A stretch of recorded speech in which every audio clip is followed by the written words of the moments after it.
وہ کہتے جاتے ہو سنا اسلام کس طرح کی خلافت چاہتا ہے، امیر المومنین خلیفۃ المسلمین حضرت عمر فاروق، سنا حکومت کس کو کہتے؟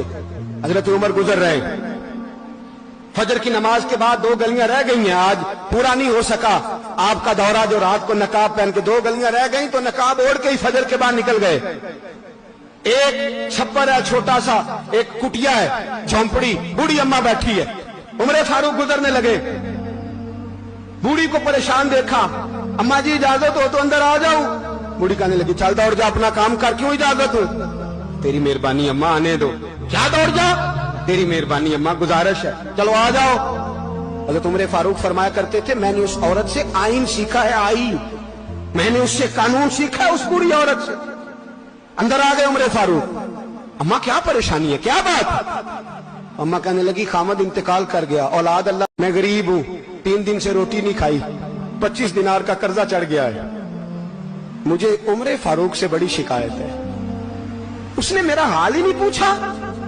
حضرت عمر کہتے تھے مجھے اس نے دستور اور آئین سکھایا، کہنے لگے شکوہ ہے، عمر آیا ہی نہیں۔ حضرت عمر کہنے لگے اماں، عمر کو کیا پتا کہ تو اس حال میں ہے، اماں دستور بیان کرتی ہے، اماں جمہوریت کا اعلان کرتی ہے، کہتی ہے نہیں پتا عمر کو، تو عمر سے کہو چھوڑ دے حکومت، اس کے حوالے کرے جو خبر رکھ سکتا ہے، نہ ادھر ادھر کی تو بات کر، یہ بتا کہ قافلہ کیوں لٹا، مجھے رہزنوں سے غرض نہیں، تیری رہبری کا سوال ہے، عمر سے کہو چھوڑے حکومت، اس کو دے جو پتہ رکھ سکتا ہے۔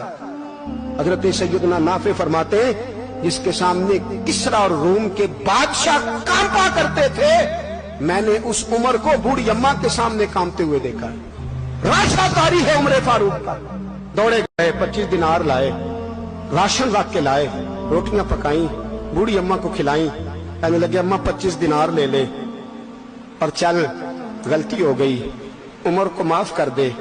اماں بولی، بول کے کہنے لگی میں نہیں معاف کرتی، میں تو پکا پھل ہوں، بس گرنے والی ہوں، ایک دفعہ قبر میں جا لینے دے، میرے رسول آئیں گے تو میں عمر کی شکایت کروں۔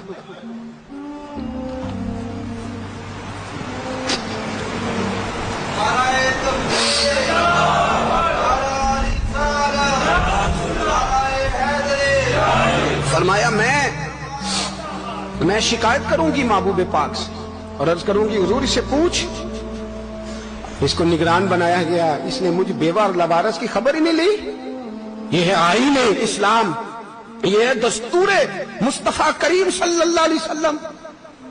یہاں کتنے غریب بھوکے سوتے، کتنوں کے بچے روز اغوا ہوتے، کتنی مصیبتیں، گورنمنٹ کہتی ہے کچھ بھی نہیں، کچھ بھی نہیں، کچھ بھی نہیں، افواہ ہے، افواہ ہے، افواہ ہے تو اس کا علاج کیوں نہیں ہوتا؟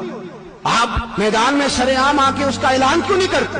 جاگیے اور سنیے میری بات۔ حضرت سیدنا فاروق اعظم نے 25 دینار دیے، پھر اس اماں کو کھانا دیا، کوئی برادری نہیں اس اماں کی، کوئی ووٹ بینک نہیں، کوئی یہ اماں کسی بڑی برادری کی نہیں جس کا 2 لاکھ ووٹ ہو۔ امیر المومنین ہو کے عمر فاروق اماں کے قدموں میں بیٹھ گئے، کہنے لگے اماں عمر کمزور ہے، حضور کا سامنا نہیں کر سکتا، تیری مہربانی نبی پاک کے سامنے شکایت نہ کرنا۔ اماں کہنے لگی چل میں تیری خاطر معاف کر دیتی، جا تو مجھے کسی اچھی ماں کا بیٹا لگتا ہے، جا تیری خاطر۔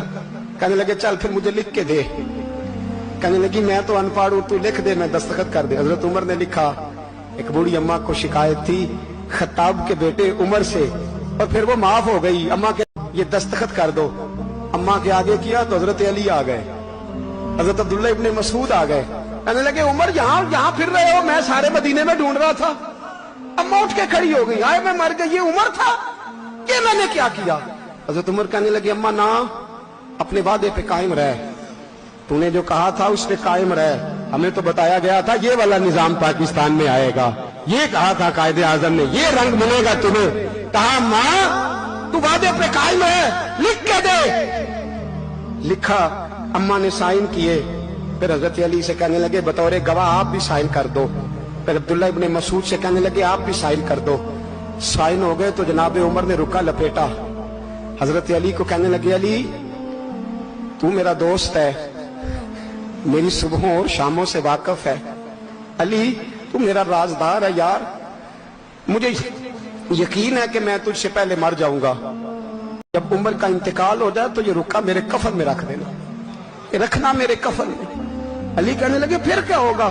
پر میں جب نبی پاک میری قبر میں آ کے پوچھیں گے نا بتا تو حکمران تھا کیا کر کے آیا ہے، تو فرمایا میں رکا نکال کے عرض کروں گا سونے ایک اماں ناراض تھی میں اسے بھی راضی کر کے آیا. حضور میں راضی کر کے آؤں. یہ یا رسول اللہ میں